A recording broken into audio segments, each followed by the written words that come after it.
माटी को रौंदा जा रहा है और उस माटी को मृदु बनाने का उपक्रम चल रहा है ताकि उसमें स्निग्धता बढ़े। जब जब स्निग्धता बढ़ती है तब तब जुड़ाव होता है और जब जब रुक्षता बढ़ती है तब तब बिखराव होता है। आपको जुड़ना है या बिखरना है, ये अपने ऊपर डिपेंड है।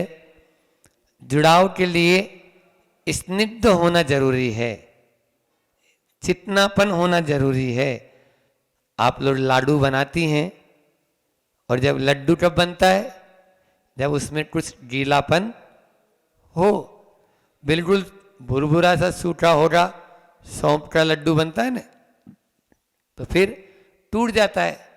फिर थोड़ा सा उसमें पानी डालो या फिर और कुछ डालो, तब स्निग्धता।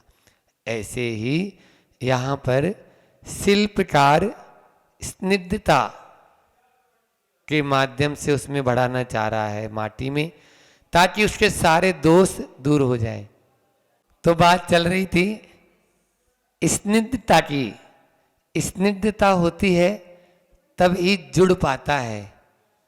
और एक बात और होती है कि हमारे स्वयं में ही हम रुट से अपने आप को बना लेते हैं, लेकिन जब दूसरे के प्रभाव से उसमें कुछ स्निग्धपना आ पाता है।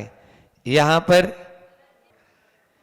जिन आंखों में काजल काली करुणाई वह छलक आई है, कुछ सिखा रही है, चेतन को तुम पहचान करो। चेतन की तुम पहचान करो। जिन अधरों में प्रांजल लाली अरुणाई वह झलक आई है, कुछ दिला रही है, समता का नित अनुपान करो। जिन गालों में मांसल वाली तरुणाई वह ढुलक आई है, कुछ बता रही है, समुचित बल का बलिदान करो। जिन बालों में अलिगुण हरिणी कुटिलाई वह कुछ सुना रही है, काया का मत सम्मान करो। जिन चरणों में सादर आली चरणाई वह पुलक आई है, गुनगुना रही है, पूरा चलकर विश्राम करो। पूरा चलकर विश्राम करो। ये आचार्य श्री जी की एक कविता पूरी की पूरी हो गई कि पूरा चलकर हमें विश्राम करना है। जहाँ पर वह जो शिल्पी है वो पाँव को ऊपर नीचे करके माटी को चिकना बना रहा है, यहाँ तक तो याद है आप लोगों को। अब इसके आगे यहाँ पर ये कोड वर्ड में आचार्य श्री जी संकेतात्मक कहते हैं कोई भी बात को, तो ये संकेत आत्मा की और शरीर की बात है। सब शास्त्रों का सार यही है और सब कहानियों का, कविताओं का, सब जिनवाणी का सार एक ही है, पूजाओं का सार एक ही है कि आत्मा लगे शरीर। बहुत बढ़िया, आप लोग तो फिर पढ़ाने की जरूरत ही नहीं है, इतने इंटेलिजेंट तो हैं ही आप लोग।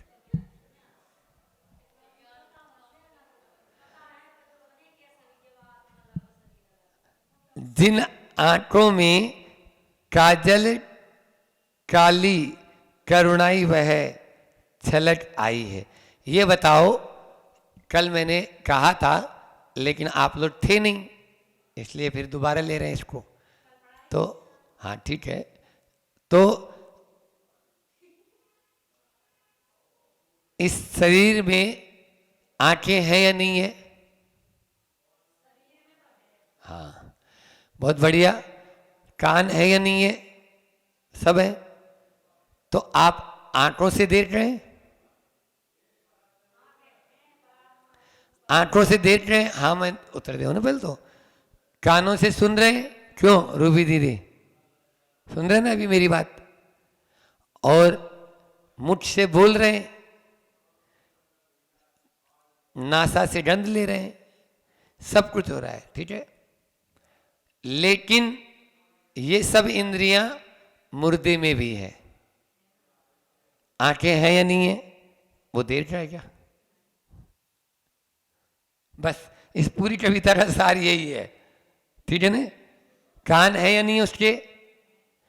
इन सब का महत्व तब है जब देखने वाला हो, सुनने वाला हो, बोलने वाला हो, सुनने वाला हो, ठीक है ना। तब ही इन इंद्रियों का स्पर्शन करने वाला हो। ये सब है इन इंद्रियों का महत्व तब ही है। इसलिए चेतन की पहचान करो। आचार्य श्रीधर कितने शब्द अच्छे लिए हैं। चेतन की पहचान करो, समता का नित अनुपान करो, समुचित बल का बलिदान करो, काया का मत सम्मान करो, पूरा चलकर विश्राम करो। बस ये लाइनें महत्वपूर्ण हैं। हम क्या करते हैं, मूल को इधर उधर हो जाते हैं और उलझ जाते हैं उन्हीं चीज़ों में, तो पकड़ ही नहीं पाते हैं। उनको पकड़ लो, इसका अर्थ अपना आप लगेगा, क्यों नहीं लगेगा। हाँ, पांचों इंद्रियों के माध्यम से हम अपने इन सब का उपयोग आप कर किस में रहे हैं? बोलो, आंखों का उपयोग किस में कर रहे हैं? बाहर के रूप रंग में सजाने में। हाँ, वो आते हैं आजकल ब्यूटी पार्लर चलते हैं, वो आंखों को सजाते हैं।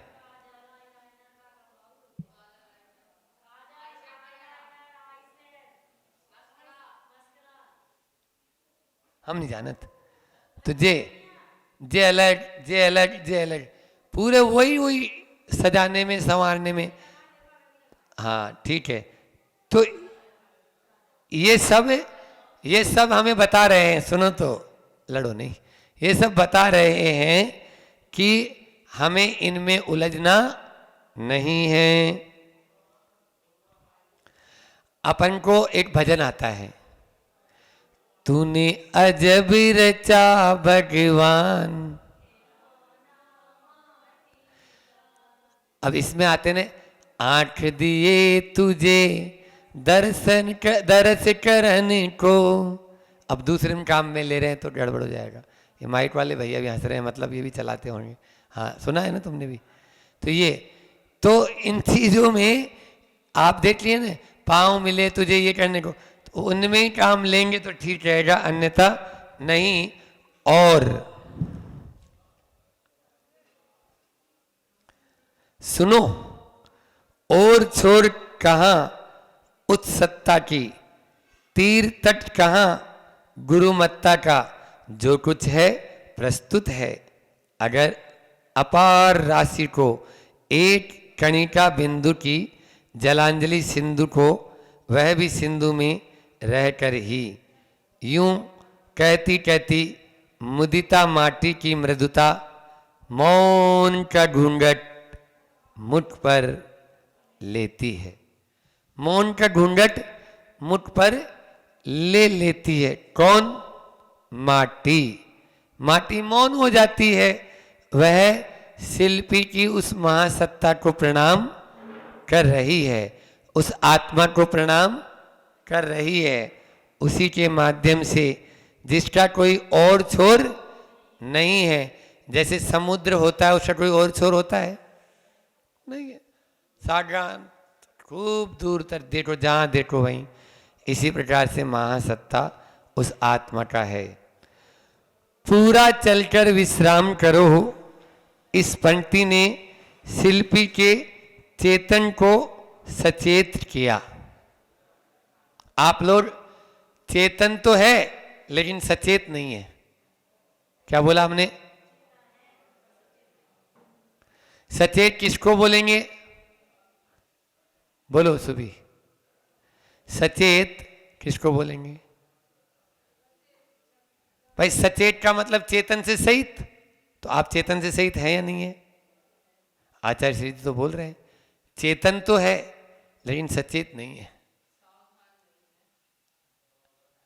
यहां पे सचेत का मतलब चेतन न लेके सावधान, अलर्ट, है ना, बिल्कुल ध्यान देकर जिसको अपन बोलते हैं, तो वो इधर उधर नहीं, बैठे यहाँ है और कान,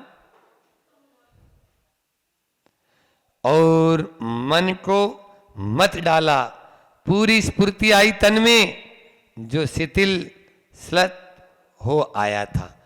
क्या होता है, काम करते करते थकान हो जाती है ना, सुबह से अपन कोई काम करें तो थकान नहीं हो जाती, होती है, फिर इतना पैदल चलो भी, इधर उधर जाओ आओ तो धूप में तो होता ही है।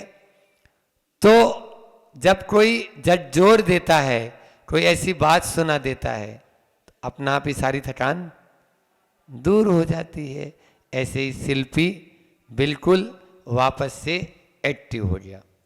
रोंदन क्रिया और गति पकड़ती है माटी की गहराई में, वह रोंदने की क्रिया और तेज हो जाती है, माटी की गहराई में पांव जाते हैं, डूबती है शिल्पी के पद आ जानू। आ जानू का मतलब क्या होता है? आ का मतलब होता है आंड उपसर्ग जो है ना, कई बार उपयोग में लेते हैं।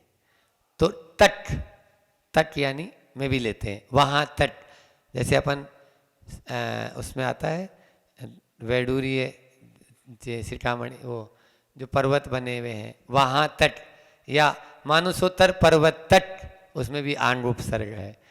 तो ये आ जानू, जानू यानी होता है घुटना, तो घुटने तक, ठीक है, घुटने तक उसके पांव काय में चले गए, मिट्टी में। वो मिट्टी गीली है, उसमें पानी पहले डाल ही दिया था, अब उसमें डिस्को डांसर चल रहा है, उसका नाच रहा है, एक पांव नीचे।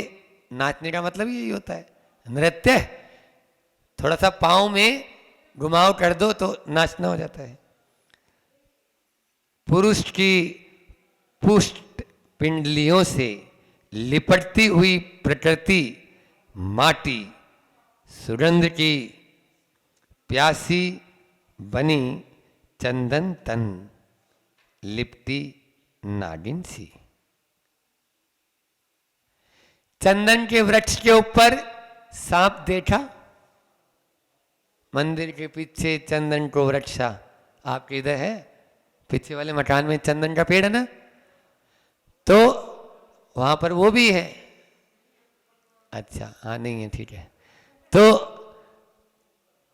वह सांप लिपट जाता है बिल्कुल, वो इतना टाइट उससे लिपटा रहता है, क्योंकि सुगंध होती है, ठंडक रहती है उसमें, तो उसको ठंडक महसूस रहती है। बिल्कुल आपको लगेगा ही नहीं, ऐसा लगेगा ये तो पेड़ ही है, ऐसा बिल्कुल उसमें हो जाता है। हमने पावापुरी में देखा, पावापुरी में चंदन का पेड़ तो नहीं था, बहुत बड़ा सांप, और हम लोग पावापुरी में प्रमाण सागर जी महाराज जी, पूर्णमती जी माता जी भी थी उस समय, और हम ब्रह्मचारी थे, तो जल मंदिर से जा रहे थे एक अन्यत्र कहीं कुछ देखने के उद्देश्य से, तो रास्ते में एक बहुत बड़ा सांप, हरा रंग का पेड़ और सांप भी हरे ही रंग का जैसा बिल्कुल। तब हमने गौर से देखा, तो मैंने महाराज जी को बताया, ऐसे कम से कम भी तो 10-15 वो होंगे उसके पेड़ के, राउंड होते हैं उसमें, राउंड पूरा लपटा रहता है, रिंग अच्छी रिंग, ऐसा। तो यहां पर, और अपना देखो पुरुष कौन यहां पर, अभी पुरुष कौन चल रहा है? शिल्पी, और प्रकृति कौन? माटी। इतनी देर अब याद होना चाहिए ना, भूल ही नहीं रहे हो। पुरुष यानी आत्मा, और आत्मा का प्रतीक बनाया शिल्पी को, क्योंकि वो चेतन है, चित्त सहित है, और माटी को प्रकृति, उसको जड़ है, इसलिए उसको जड़ को प्रकृति माना, और जितनी सारी वस्तुएं हैं तो वो माटी के अनुसार ही चल रही है। तो यहां पर पुरुष की पुष्ट पिंडलियों से लिपटती हुई प्रकृति माटी, सुगंध की प्यासी, वह सुगंध की प्यासी है, आत्मा को चाहती है, इसलिए वह उससे लिपटी हुई रहती है। बहुत अच्छा चित्रण यहां पे किया है। लिप्टन की इस क्रिया से महासत्ता माटी की बाहुओं से फूट रहा है, वीर रस। अब जो माटी है ना, उस माटी में उससे वीर रस टपक रहा है, ठीक है ना। वो माटी, बहुत सारे 9 रस होते हैं, है ना, साहित्य में बहुत सारे रस होते हैं। तो वीर रस, हास्य रस, श्रृंगार रस, है ना, ऐसे। हाँ, रौद्र रूप के रौद्र मतलब, हाँ, तो ये अलग अलग रस होते हैं। इसके माध्यम से जोश दिलाया जाता है। पहले क्या होता था, वीर रस के कवियों को युद्ध में साथ लेकर जाते थे, और हाथी तक जो दलदल में फंस जाते थे या जिनके बहुत चोट लग जाती थी, वो भी चिंगाड़ने लगते थे उनको सुनकर। मतलब ऐसा उनमें वो आ जाता था, अंदर में बिल्कुल जोश आ जाता था। ऐसे वो वीर रस होता था। तो वीर रस, वो माटी जो है वो पिंडलियों पे चिपक गई, ठीक है ना। अब वो पिंडलियों पे चिपक गई है, तो वो उस तरह से पाँव के ऊपर, आप लोगों ने देखा होगा। तो हम बोल रहे थे वीर रस के, जो आप लोगों ने एक मसाल लेते हुए एक पुरुष को देखा होगा, है ना। मसाल हाथ में रहती है उसके, जय जवान जय किसान जैसा, और वो दौड़ता हुआ रहता है, और उसके पाँव जो है ना, पिंडलियाँ पुष्ट रहती है उसकी, और उन पिंडलियों पर हल्की हल्की मिट्टी की वो लहर जैसी टपकती रहती है। उससे वीर रस को यहाँ लिया गया है। फिर और आगे देखते हैं क्या बोल रहे हैं। महासत्ता माटी की बाहुओं से फूट रहा है वीर रस, और पूछ रहा है शिल्पी से वह की, क्यों स्मरण किया गया है इसे, क्यों बाहर बुलाया गया है। वीरों से स्तुत है यह, वीर रस प्रस्तुत है, सदियों से वीर्य प्रदान किया है युग को इसने। अब वह उस वीर रस के द्वारा कहना चाह रही है, क्यों मुझे याद किया गया है, क्यों इसे बुलाया गया है, क्यों इसकी स्तुति की गई है। अरे जानते नहीं हो, वीर रस के माध्यम से तो जो शांत बैठा हुआ खून है वो भी खोल उठता है। इसलिए आप क्या क्यों बुला रहे हो उसको, क्यों कह रहे हो। वो महासत्ता से बात कर रही है। युग को इसने, लो पी लो प्याला भर भर कर, विजय की कामना पूर्ण हो तुम्हारी। युग वीर बनो, महावीर बनो, अक्षत वीर्य बनो। 2 चीज है, एक है पांव और एक है उस पर लिपटी हुई माटी। समझ रहे हो। तो जो पांव पे लिपटी हुई माटी है ना, वो पुरुषार्थशील बनाना चाह रही है किसको, पांव को, और ज्यादा, और उसके माध्यम से वह विजय प्राप्त करेगा। कौन, पुरुष, आत्मा, है ना। तो वह पुरुष के लिए कि विजय की कामना पूर्ण हो तुम्हारी। कौन विजय प्राप्त करना चाहता है, आत्मा, ठीक है ना। महावीर बनो, युगवीर बनो, अक्षत वीर्य बनो। वीर और वीर्य दोनों शब्द उसी से लिए हैं। वीर्य और एक होता है सत्व, है ना। वीर्य और सत्व दोनों में अंतर है, समझ में आ रहा है। अंदर में जो आत्मविश्वास होता है, पतला दुबला आदमी भी होगा लेकिन उसके अंदर में एक ऐसा, मतलब उसको बोलेंगे जोश, अरे कर लेंगे कुछ नहीं, ये तो ऐसे ही दाहिने हाथ का कमाल है। और एक होता है ये बाहरी ढांचा, इसको सत्व बोलते हैं। सत्व कैसा भी हो, सत्व हमें क्या मिला इससे मत महत्वपूर्ण करो, अपने भीतर के उस अंदर के उस मटेरियल को देखो जो आपके लिए बहुत कार्यकारी हो सकता है। बात ये तो सबके लिए वही है, सत्व है ही, सभी सत्ता है।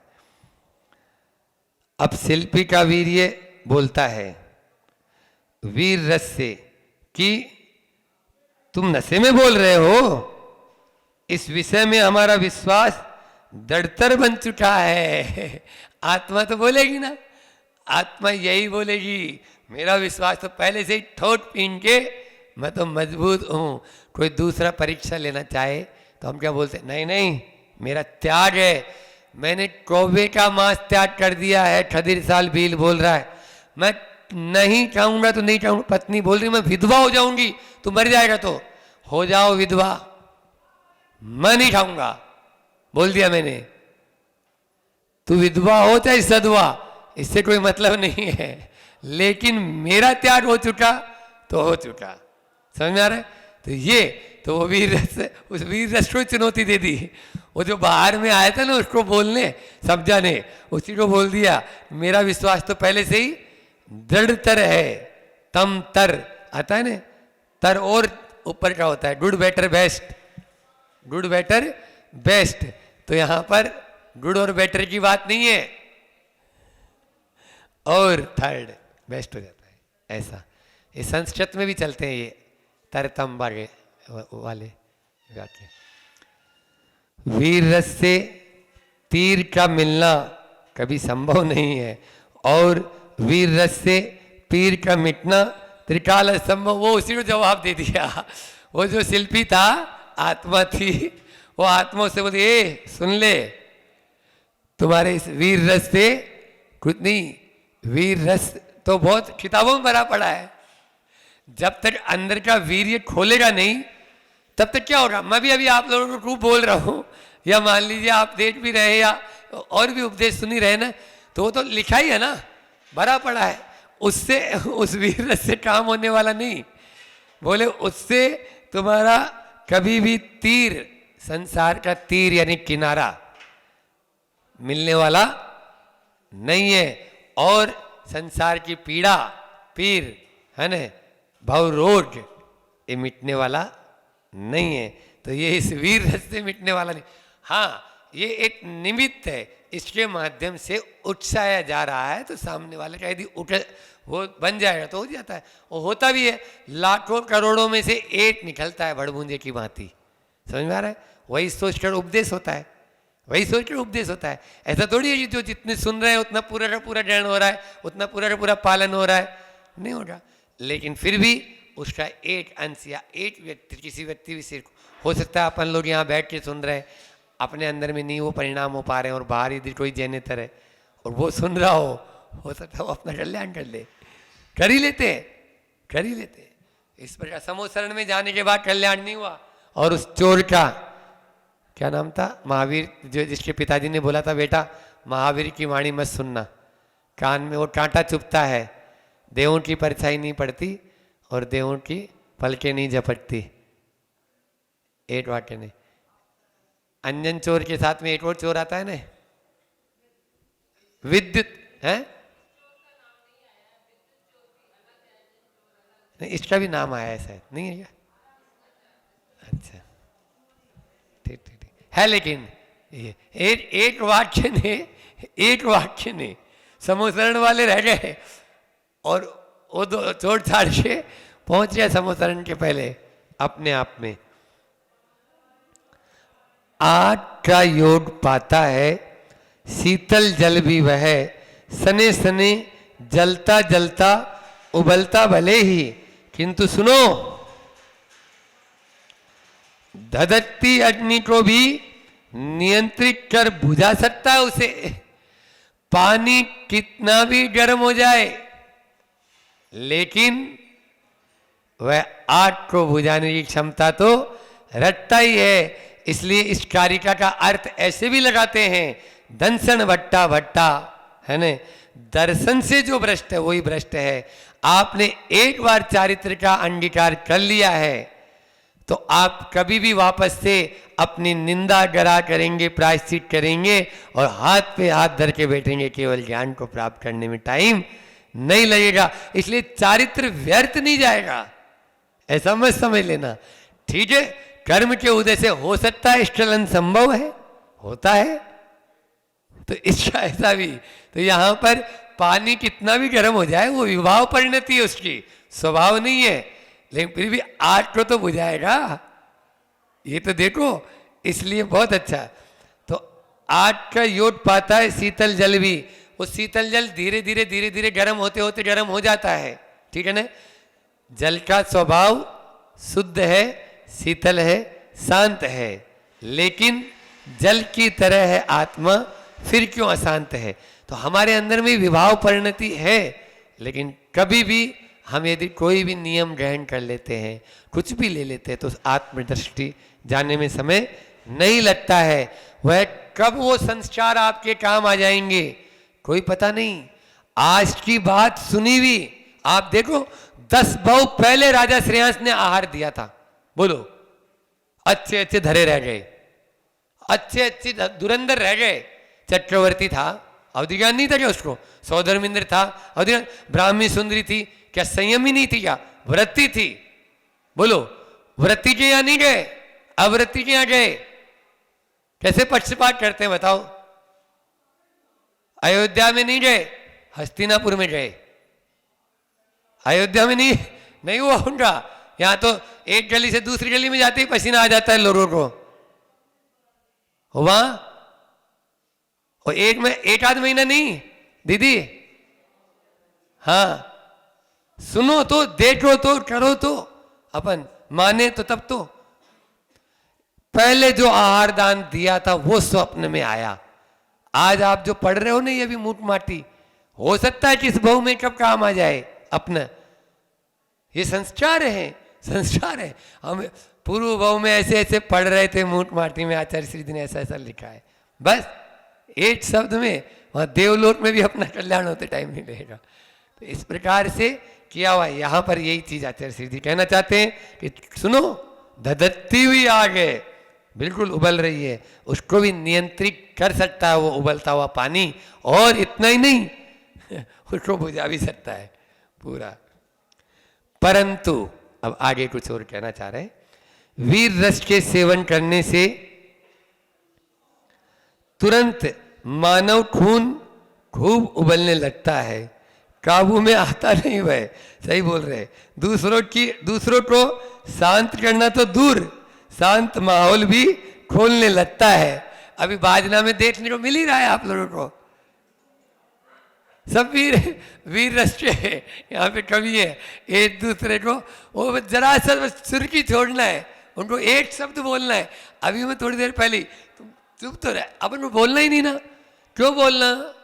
जिसको जो काम सौंपा उसका वो क्षेत्र है, उसमें हम नहीं बोल सकते, क्योंकि हमारा उसमें दखलंदाजी नहीं करना है, सीधी सीधी।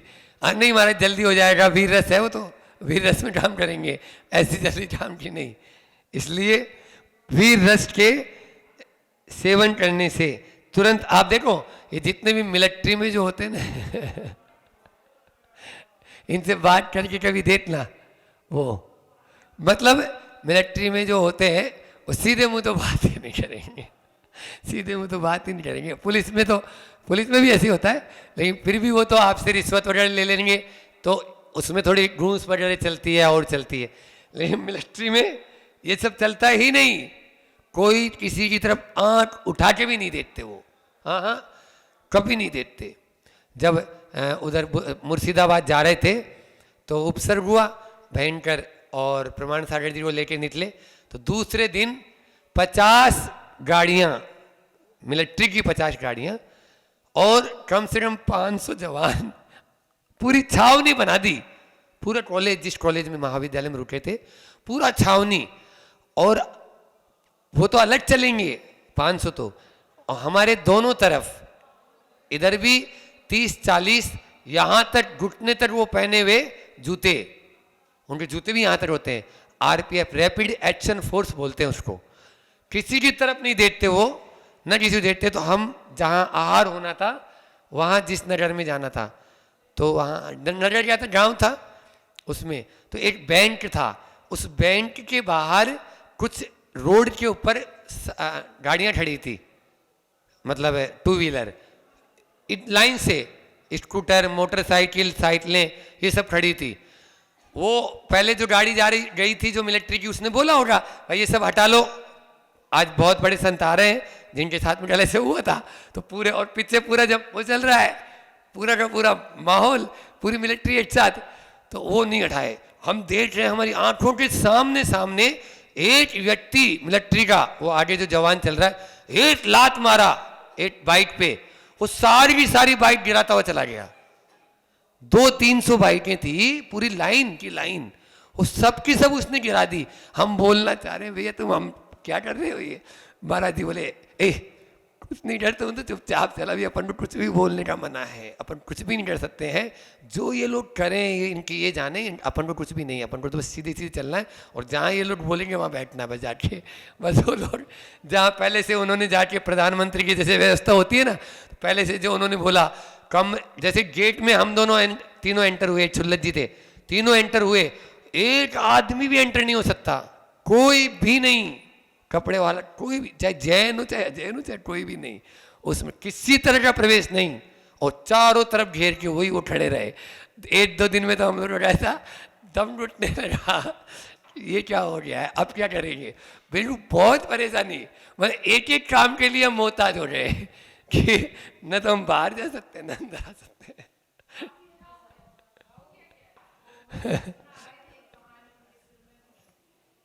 सुनाई थी, अच्छा चलो सुना देते हैं थोड़ी सी देर में। हालांकि यहाँ पर वीर रस की बात चल रही है, वो भी वीर रस का ही उदाहरण है कि हम लोग कलकत्ता से दुलियान के लिए बिहार किए, लगभग 250 किलोमीटर का बिहार था, और 2 चौके साथ चल रहे थे। हाँ, एक छुल्लट जी थे और एक मुनि महाराज जी थे उस समय, और एक बाबा जी शांतिलाल जी, एक हम थे। तो बाबा जी गाड़ी में चलते थे, हम तीनों पैदल चलते थे। एक देवग्राम नाम का एक स्थान आया, बहुत प्रभावना, मतलब जहाँ 100-100 200-200 घर की समाज गांव थे, वहाँ पे हजारों लोग प्रवचन सुनने, महाराज जी की वाणी में तो ओजस्वी पना है ही। तो पहले से वहाँ थोड़ा सा प्रचार प्रसार होता था कि भाई मुनिराज आ रहे हैं प्रमाण सागर जी, और आज आपके नगर में प्रवचन अभी होना है, आप सब उपस्थित हो, और सार्वजनिक स्थान पर प्रवचन होता था।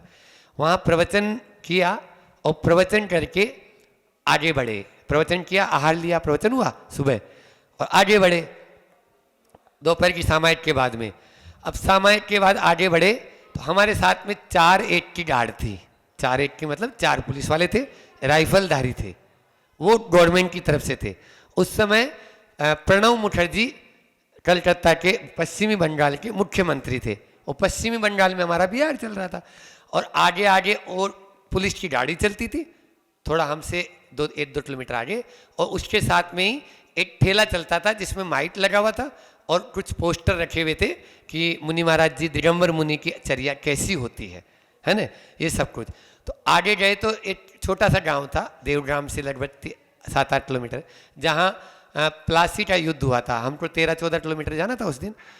तो वो वहाँ पर उन्होंने रोक लिया लोगों ने उस ठेले वाले को, और बोला ये सब पोस्टर वोस्टर बंद करो, ये माइक वाइक बंद करो, सब माइक वाइक बंद करा दिए, पोस्टर बंद करा दिया। वो ठेला वाला अपना खड़ा हो गया, भाई ठीक है हम नहीं कर रहे।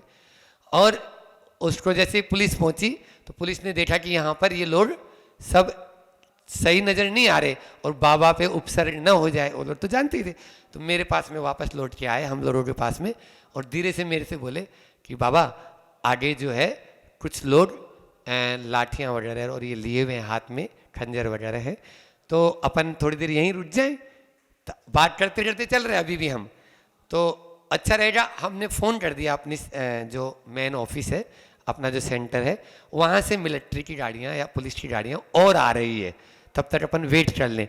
तो मैंने महाराज जी को तुरंत बोला, साथ ही चल रहे दोनों, महाराज जी ऐसी ऐसी बात है, ये लोग बोल रहे हैं आगे कोई उपद्रवी लोग हैं और वो कुछ भी कर सकते हैं। तो बोले महाराज जी बोले कि नहीं नहीं अपन पारसनाथ भगवान जाप करेंगे, और चौकी वाली महिलाएं शाम को पैदल चलती थी हमारे साथ में, मौसम अच्छा था, तो अपन धीरे धीरे निकल जाएंगे, कुछ नहीं। और वो सामने अब दिखने लगे, 500 मीटर का गैप था, और बात करते करते हम 200 मीटर और चले गए, 300 मीटर।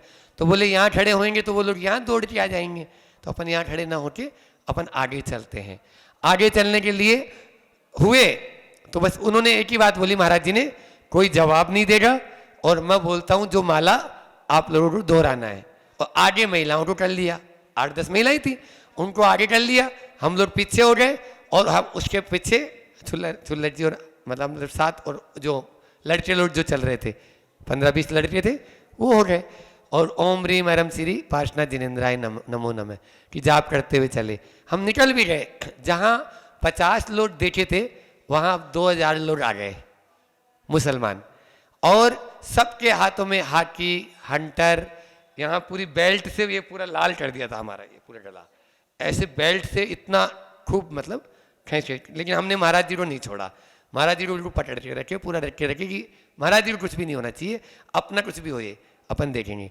तो उस समय हम 2 लड़के थे, जीतू और एक महाराज जी, हम उनको पूरा जितना तुम्हें मारना है करना है कुछ भी कर ले, लेकिन हम इनको कुछ भी छू भी नहीं सकेगा मेरे रहते तो उनको। लेकिन सामने से एक बस आ गई और बस को उन उपद्रवियों ने हाथ दिया कि तुम्हें जान से मार देंगे, उनके पास में सब था, बोले जान से मार देंगे अभी तुरंत ही, तुम इसको आड़ी लगा दे बस में। तब तक हम लोग चलते हुए धीरे धीरे आगे बढ़ते जा रहे थे जाप करते हुए, छीना जप्ती हो रही थी, झंडा वंडा गिरा दिए और कर दिए।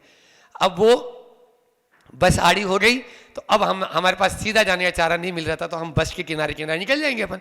तो बस के किनारे से हम निकल ही रहे थे, वो लोग बस पे चढ़ गए और वहां से पत्थरबाजी शुरू कर दी। तो महाराज जी ने पिच्छी उठाई और पिच्छी यूं कर ली, है ना।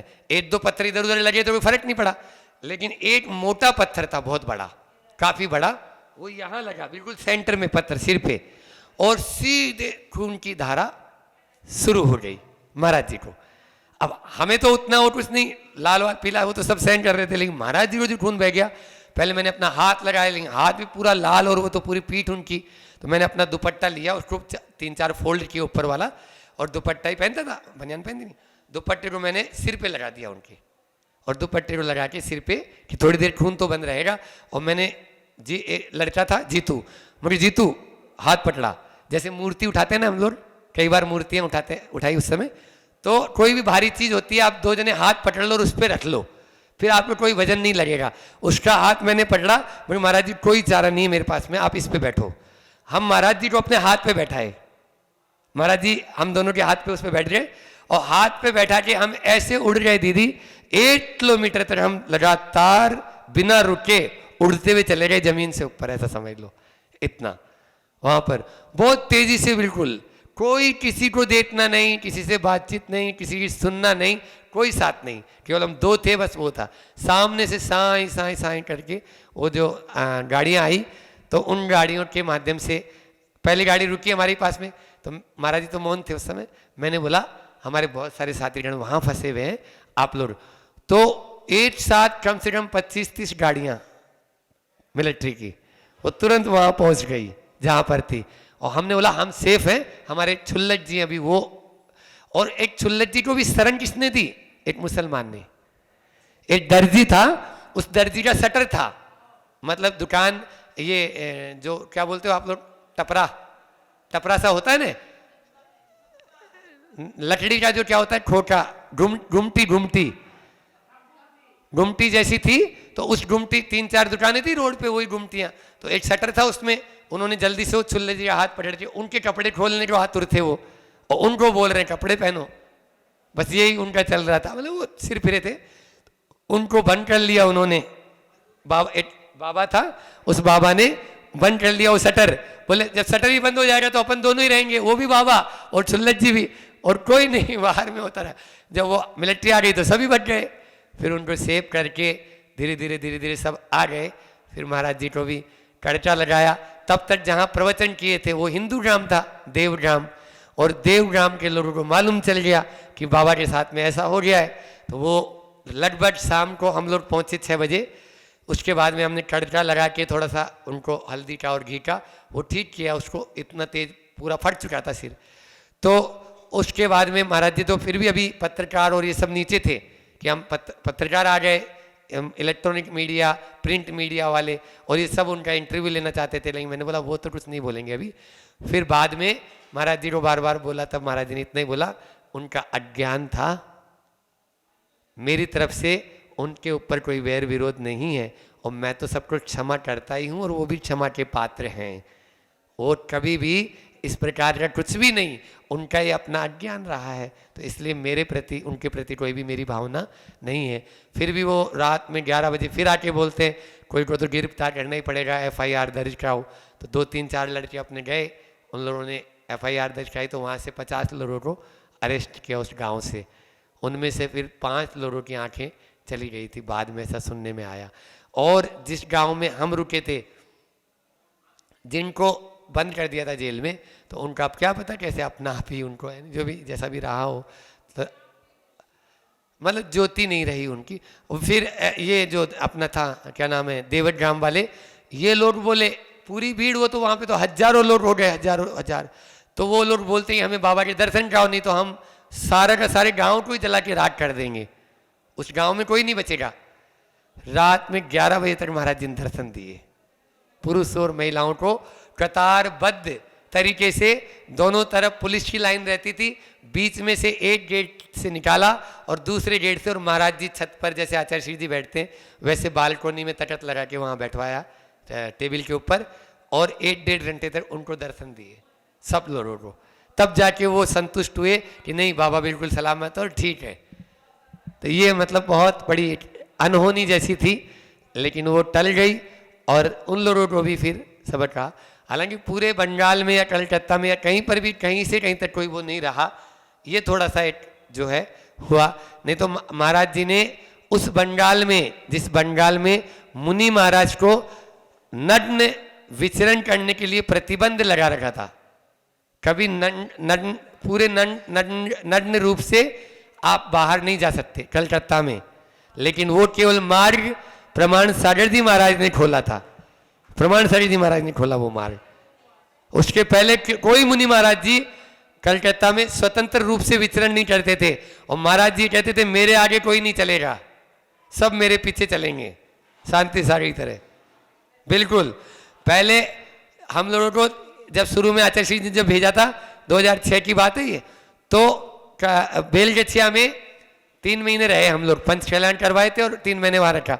तो वहां तो अंदर ही कैंपस में ही जंगल था, अंदर ही कैंपस में ही, क्योंकि बहुत बड़ा एकड़ का वो जमीन है, 8-10 एकड़ की जमीन है, तो उसमें कोई बाधा नहीं थी चर्या में। वहां तो इतना बड़ा वो था जंगल कि कुछ करने की जरूरत ही नहीं, चौके भी अंदर में ही, तो उनकी सब बातें मंजूर हो गई। अब वो हमको जब बड़ा बाजार लेके आ गए, तो बड़ा बाजार में आज महाराज जी ने बोला एक दिन एक चौका अंदर ही लगा, वहीं बड़ा मंदिर के बाजू में, तो उसमें आर हो गया। तो फिर चुल्लत जी का भी वहीं हुआ। दूसरे दिन वो मेरे से हिंट किए धीरे से, ऐसा ऐसा है, ऐसा नहीं चलेगा। मैंने कमेटी को बुलाया, कमेटी को तुरंत बोला भैया ऐसा ऐसा कर लो, देखो ये है ठाकुर साहब, मैं नहीं जानता हूँ, ये अपने वचनों पर बहुत अलग रहते हैं। तो उन्होंने सोचा नहीं नहीं अरे होता ही होगा, उन्होंने चौका बदल के दूसरा लगा दिया उसी गली में, वो वाला चौका जैसे व्यवस्थाएं आजकल बुंदेलखंड में भी होने लगी। तो महाराज जी निकले, वो चौका दूसरा बस बदल गया, आदमी बदल गए, महाराज जी पड़ गई नहीं। एक आगे जाने लगे तो सब लोगों ने पाँव पकड़ लिए, महाराज इधर नहीं जा सकते, इधर नहीं जा सकते, उधर नहीं जा सकते। महाराज जी ने अंजलि छोड़ी, मंदिर में आके बैठ गए, बस कमेटी के हाथ पाँव फूल गए। दूसरे दिन दूसरी एक गली में 2 चौके और लगे, तो 3 चौके हो गए थे। फिर महाराज जी ने 2-3 दिन बाद में फिर बोला भैया ऐसा नहीं होगा, अपन स्वतंत्र कर दो, जो लगाना चाहे जहाँ लगाना चाहे, ऐसा होना है। तब कमेटी ने 17-17, 18-18 चौके वहाँ पर कलकत्ता में लगना शुरू हो गए। हाँ थोड़ी देर में, नहीं यहाँ से नहीं, अपन अंदर से कर लेंगे, महाराज जी इधर क्लास लेंगे, मैं उधर आ जाऊँगा। हाँ तो वहीं बैठा ना, हाँ बिना स्पीकर के चल जाएगा, अपन को दिक्कत नहीं। तो मैं ये बोलना चाह रहा था कि इस प्रकार से यह बहुत लंबी कहानी चलती है, लेकिन हमें अडिग बनना है। कुल मिला के इन सब बातों का सार एक ही है कि चर्या के प्रति हमें सजग रहना है, और आप लोगों को अपना श्रावक धर्म निभाना है और हम लोगों को अपना मुनि धर्म निभाना है। दोनों के माध्यम से ही रथ 18,500 साल चलकर आगे तक पहुंचाएगा। अन्यथा मान लीजिए आगे पीछे होने लगेंगे तो कुछ भी साथ नहीं रहेगा और सब फिर फिक्सिंग हो जाएगा। उस चीज को आप लोग अवॉइड करो। हाँ अभी देखो कितना आनंद आने लगा, तो वो निश्चित रूप से, और चौका कभी भी खाली नहीं जाता। एक हाइकू दे देता हूं, जो चौका वाले भी, क्योंकि अभी तो बैठे हैं तो बोल सकते हैं कि चौका कभी भी खाली नहीं जाता है, पूछो सबरी से। ये 17 अक्षर हैं। चोटा कभी भी खाली नहीं जाता है, पूछो सबरी से। उस सबरी से पूछो जिसने सालों साल इंतजार किया, वो बूढ़ी हो गई, लेकिन मेरे राम तो आएंगे, मेरे राम तो आएंगे, मेरे राम तो आएंगे। बच्चे छेड़ते थे, बच्चे चिढ़ाते थे, लेकिन मेरे राम तो आएंगे। इसी प्रकार से मेरे गुरु तो आएंगे। आप लोग 4, 5, 10 दिन में ही आकुलित हो जाएं, अच्छा नहीं होता है। आप आचार्य श्री जी के यहाँ जाके देखो, हाँ, किस प्रकार का वहाँ वातावरण है, और वही वातावरण अपन को कायम रखना है, वही तो बनाना है। इसमें अपन को शुद्ध भोजन मिल रहा है और करना क्या है। तो ये सब चीजें अपने ऊपर निर्भर है। जैसा अपन मन बना लेंगे वैसा ही हो जाएगा, ठीक है ना। अपन को दिखाना नहीं है, कोई को बुलाओ नहीं, न दौरानी को बुलाओ, न जिठानी को बुलाओ, न ननद को बुलाओ, न भौजाई को बुलाओ, न पड़ोसी को बुलाओ, न अड़ोसी को बुलाओ। वो आने जाने दिखाने दिखने में ही हमारा सारा का सारा सत्य का ही नाश हो जाता है, नाश हो जाता है। हाँ, अपने खुद रहेंगे कुछ उसको गम नहीं होगा, लेकिन दूसरा कोई आ गया है और फिर नहीं होता तो गड़बड़ लगता है उसको। अब क्या होगा, लोग क्या कहेंगे, ये लोग क्या कहेंगे सबसे बड़ा भूत है। इस भूत को अलग कर दो। ये दीपक कहाँ गया? चलिए, तो हम ये बोल रहे थे कि आज का ये हो गया है सने सने, परंतु वीर रस के सेवन करने से तुरंत मानव खून खूब उबलने लगता है, काबू में आता नहीं वह। दूसरों की शांत करना तो दूर, शांत माहौल को भी खोलने लगता है। यहीं से अपन घूम गए थे। ज्वालामुखी सम और इसके सेवन से उद्रेक, उद्दंडता का अतिरेक जीवन में उदित होता है। पर अब सुनो कितनी अच्छी बात आ रही है। पर हाँ, किसी की कुछ भी नहीं, पर अधिकार चलाने की को भूत,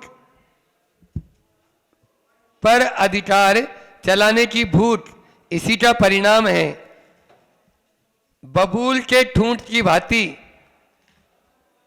मान का मूल कड़ा होना है। उदाहरण देखो आचार्य श्री जी क्या दिया। जैसे बबूल होता है ना, बबूल देखा, बबूल की लकड़ी कुलाड़ी से काटने में पसीना आ जाता है। हम जब छोटे थे खूब बबूल के पेड़ राजस्थान में, और बबूल लेने जाना ही होता था। एक तो काटे पहले तो, और फिर ऐसी मजबूत लकड़ी होती है कि कुलाड़ी टूट जाएगी, लेकिन लकड़ी बहुत बहुत ज्यादा, बबूल बहुत मजबूत होती है, बहुत मजबूत।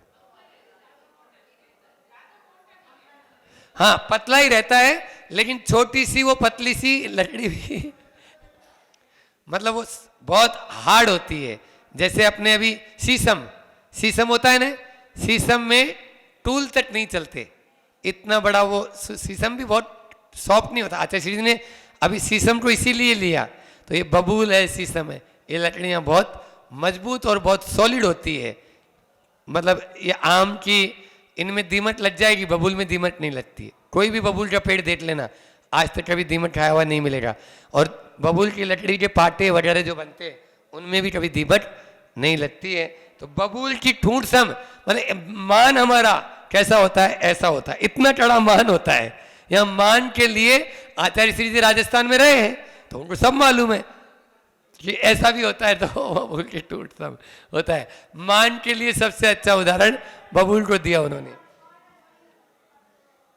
और जो मानी होता है ना, वो अपना हुक्म चलाता है, हुक्म चंद जी हुक्म चलाता है, वो दूसरे के ऊपर अधिकार रोपता है इस प्रकार से। तो यहां पर जब अंदर में खून खोलता है, इसी प्रकार से उसके अंदर में आता है। और खड़ा होता है पर को नकारता, पर के मूल्य को अपने पदों, अच्छा, दबाता है मान को धक्का लगते ही वीर रस चिल्लाता है, आपा भूल कर आग बबूला हो, पुराण पुरुषों की परंपरा को ठुकराता है। जो पुराने आचार्य हुए हैं उनके भी। अब आप देखो ना, रावण क्या था बोलो। आज तो ठहपे ही अपन ने बात की थी, सुबह भी ठहपे हुई थी और यहाँ पर भी आके वही ठह मिल गया।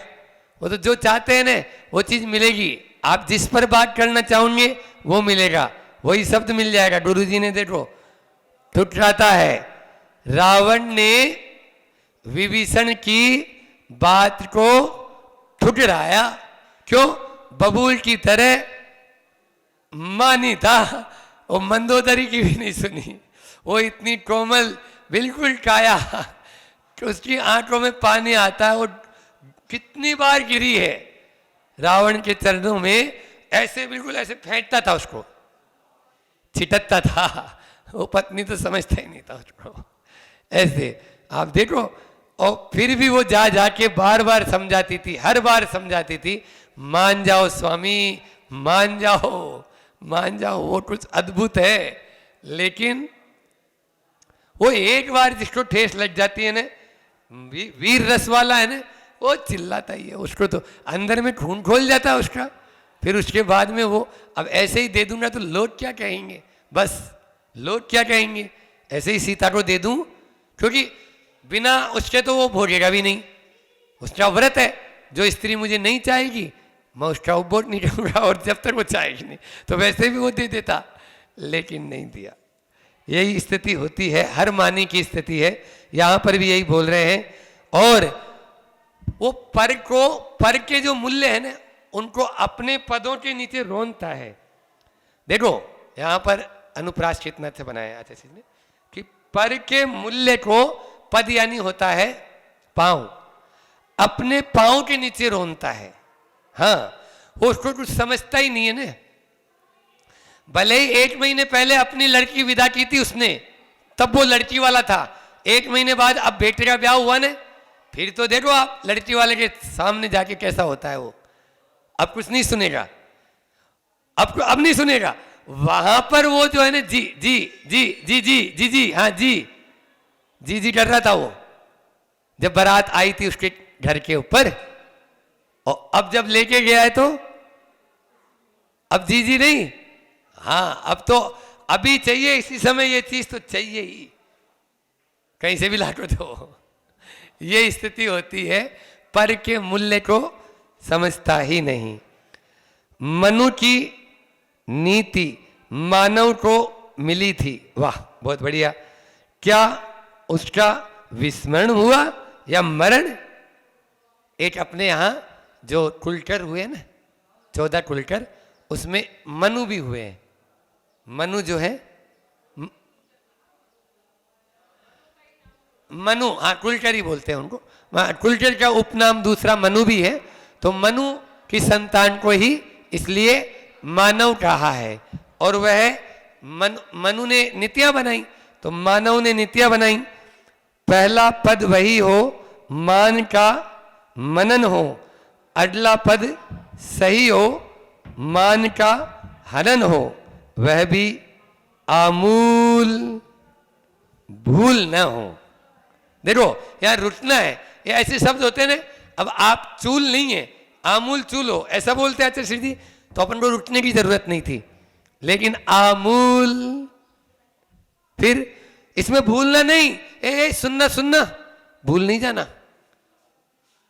अपन जैसे कोई आदमी जा रहा है, उसको जाते जाते तुरंत बोलते हैं ना, तो वो आश्चर्य संबोधन देते हुए बोल रहे हैं। संबोधन का वहां पर चिन्ह है, बहुत ही सुंदर है।